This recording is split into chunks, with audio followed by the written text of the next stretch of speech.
Hello everyone, hope you all are doing well. Welcome to this session and international conference which organized by the University of Jahanian. I'm Dr.Ehsan Jahanian from Iran, researcher and expert on maritime law and law of the sea. First of all, I would like to convey my special regards and thanks to organizer of this international conference and particularly University of Jain, Dr. Rabia Temsamani and her colleagues, and all of you as a participant in this conference. Today, I want to talk about the STCW convention and its progress, the international convention and the standards of training, certifications, and watchkeeping for the seafarers and its progress.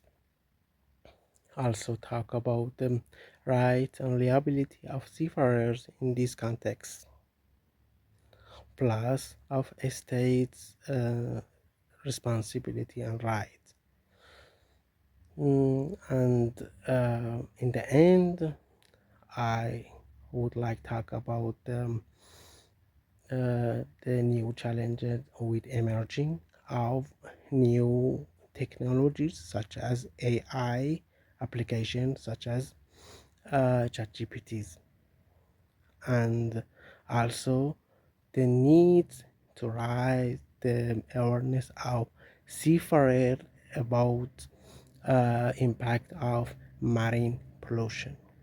For continuing this presentation, please attend to the PPT, then I will continue the presentation. STCW Convention and the future of seafarer training, legal obligations, and emerging challenges. For a start, we shall refer to the history. As you know, the transportation of goods by vessels dates back to ancient times. We can say the attention to safety and standards for vessels and cargo next to the established regulatory framework to ensure accountability of all stakeholders emerged since beginning of the trade. One of the earliest known examples is Code of Hammurabi, around 5,000 years ago, which codified at least 10 codes related to the rights and obligations among all stakeholders, such as boatmen, cargo owners, and even the boat builders, to ensure the protection rights and also impose obligations. However, our era is different. Traffic density, new environment challenges, and needs to protect the environment, improve safety issues, and protection life at sea, and ensure to the safe carriage of goods, and also needs to swift cargo operations, and dialogue about the sustainable maritime operations and security issues, all highlighted importance of employee training and competent seafarers. In this context, the IMO actively worked to enhance maritime safety and standards since its establishment in 1959. In 1960, the IMO encouraged states to create a proper educational system for their maritime operations. And with joint work with ILO, International Labour Organization, established one training guideline in 1964, which updated three times in 1975, 1977, and 1985. It was not enough, and IMO for introduce one comprehensive international training system worked by its Maritime Safety Committee, and finally adopted one special convention as the STCW in the London Conference in 1978. The International Convention on the Standards of Training, Certification, and Watchkeeping for Seafarers was proposed to improve safety and standards at sea, which applied to all commercial vessels staff, and other STCW also for fishing vessels adopted, which known as the STCWF, which is not under our study. STCW 1978, through its technical annexes, introduced six main chapters which impose requirements for staffs in various departments of commercial vessels. Also imposed specific requirements for seafarers which employed on tanker ships, and also introduced specific skills and training requirements for surviving in emergency situations. The STCW Convention 1978, as the original text, very soon lost its reliability, particularly because the interpretation and implementation of standards transferred to satisfaction of states parties. That's why the practices was varied. Also, for promotion of seafarers, more relied on seafarers on board instead of acquire specific skills on board. Hence, the IMO, by cooperation with its Maritime Safety Committee and subcommittees, experts and particular NGOs, codified new amendments, and 1995 amendment added through the London Conference. 1995 amendments added two new chapters, Chapter 7 Alternative Certificates and Chapter 8 Watchkeeping, which introduced standards to prevent of fatigue the watchkeepers, and also to regulate time of work and rest under ILO requirements. Also, introduced two A and B codes for distinct mandatory requirements or code and recommendation codes. The other chapters also reformed or expanded too. It also asked state parties to regularly report their administrative measures and actions to the IMO. The IMO through one initiative created one list, which known as the White List. That list showed the estates which their actions are adopted or compliant with the minimum requirement of STCW convention. It was due to establish one comprehensive coordination and practices of between states. The 1995 amendments established the main backbone of current training standards. However, the IMO, because the developments and analyzing the incident reports and the rise of new technologies next to the new challenges, trying to update the standard always. That's why also the Manila Amendment adopted in 2010. Under these amendments, new regulations and training requirements added, particularly related to employ new electronic technologies, such as the ECTIS and Dynamic Position System or DP system, and also new training requirements added for the improving safety and security at sea, as well protection of marine environment. As I mentioned earlier, the IMO always followed the incidents, challenges, and reports, and inherently working to improve standards. Two latest amendments that we can mention now, the 2023 related to electronic certification and endorsement to prevent fraudulent of documents by seafarers. Also 2024 relating to personal safety and social responsibilities on board for protection individuals on board against violence and harassment in any form of harassment. This is the role and responsibility for performance of STCW regulations. Already states entitled rights and obligations, and these rights or obligations are not voluntary. Nobody can ask the state you want it or you don't want it. These obligations are under international customary laws as well. As we can see, the Judge McNaughton mentioned it in the 1951 in the fisheries case between Anglo and Norwegian. And also we can see in the separate opinion of Judge Fitzmaurice in the fisheries jurisdiction case 1973. And accordingly, the state must be creating the order and maintaining the international orders and policy for the safe marine operations.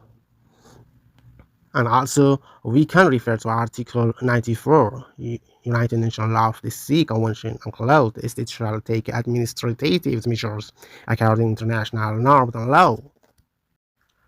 This is especially important because these laws are for ensuring the safe maritime operations, which the laws and the policy will make with the IMO, and that is important because UN specialized. It's known as the UN Specialized Agency on Maritime Area.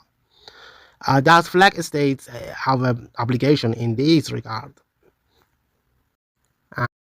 The power states are also under the various international conventions that have a jurisdiction over the foreign vessels. For example, the Article 218 to 120 and 94 UN, and etc. in the under UNCLOS 1982, they have a jurisdiction.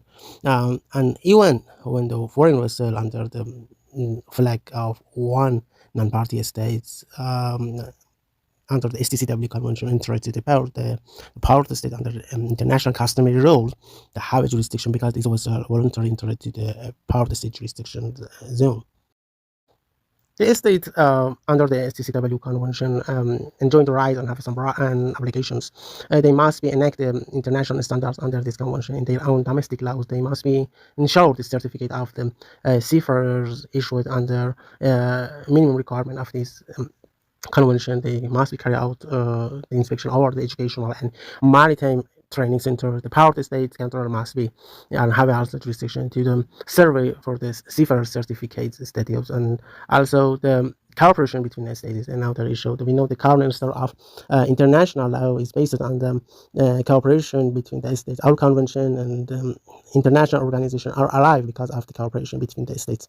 STCW also working under this principle. The cooperation between the states, both flag and protest, is important in this context. The intention of the STCW convention is harmonizing the training standards between the states, and the cooperation is necessary in this context. And another duty of states, as I mentioned before also, is regularly report to IMO. They must report their actions and their administrative measures to the IMO regularly. And as I mentioned earlier, the dialogue about protection of the rights and the sharing obligation and liability always existed since the beginning, and it's coming from the nature and essence of the human being. Today, they entitled to enjoy proper legal protection under the IMO and ILO regulations. Accordingly, they have some liabilities. Under STCW requirement and even Maritime Labor Convention 2006, MLC seafarers must be successfully complete prescribed training courses and also to pass the exams. In case of fraudulent of documents, they may encounter with the penalties and disciplinary actions by the states. Even the power states may sometimes take action. For example, 2022, the P&O Ferries West European case detained by the Irish authorities. They found the vessel is unseaworthiness, particular because the deficiency on the certificate of the crew and unfamiliar of the crew with the safety procedures on board. On the other hand, also the seafarer enjoying the rights, and in case of violation the right with the other stakeholders such as the ship owner, they have multiple ways to get back their own rights through the, for example, through the local remedy, referred to local remedies, and also through the administration offices, both flag and party states, and also through the judicial procedures. As an example, William Sky claimed against Maersk Line ship's owner 2012. Accordingly, the William Sky claimed to violation standards under Chapter 8 of STCW with excessive work, fatigue and insufficient rest impacted with its heart and the health, and consequently also the court after studied the reports and consultants with the doctor accepted his claim and ordered to ship owner to pay compensation to him. And also in the state, some might also claim against other states, and they stick to the standard which required or requested by the STCW convention. As we see the heroic Idon case in the Itlos, the Marshall Island as a flag state claimed against the Equatorial Guinea, and they claimed that the state's actions violated the standards under minimum requirement of STCW and SOLAS, which impacted to the safe maritime operation. The importance of seafarers' awareness and challenges in marine environment. Today, with the rise of environmental issues and challenges and the emerging of new technologies and debate on sustainable maritime governance between states, need to increase the awareness of seafarers first. The seafarers shall be aware about today challenges and impacts of pollution to marine ecosystems. Today, just 100 million marine creatures die because of plastic pollution annually, and this is because of human activities. 20% of this plastic pollution is come from ships and platforms annually. This is not alone, and ships and platforms already have various resources for spread pollutions, which all these pollution have a negative impacts on the ecosystem, marine ecosystem. That's why with increase of awareness may counter reduce the some kind and some source of these pollutions. At least intentionally acts of seafarers can control through these awareness. When I was seafarer, I encountered intentionally wrongful acts of seafarers 2 times at least. One time during cleaning of stores, I saw the chief officer. The chief officer ordered the crew to dispose all the stuff and plastic containers or even the empty or dried paint containers to overboard. And other time, in case of near miss in the deck and burst of the hose of anchor, I saw the captain ordered to wash the deck instead of use the uh, soap equipment under marble requirements. These attitudes underscore significant gaps between the regulated standards and practices on board. This highlighting the deficiencies related to awareness of seafaring. That also highlight the lack of ethical accountability, lack of enforcement mechanism, and also highlight the needs to improve the training in this context. On the other hand, also with rapid advancements in technology and introduction of new digital tools such as the AI and ChatGPT applications, and currently we can see they have a significant popularity in educational and training systems. While AI is useful, but now rising the knowledge about this disadvantage also is important.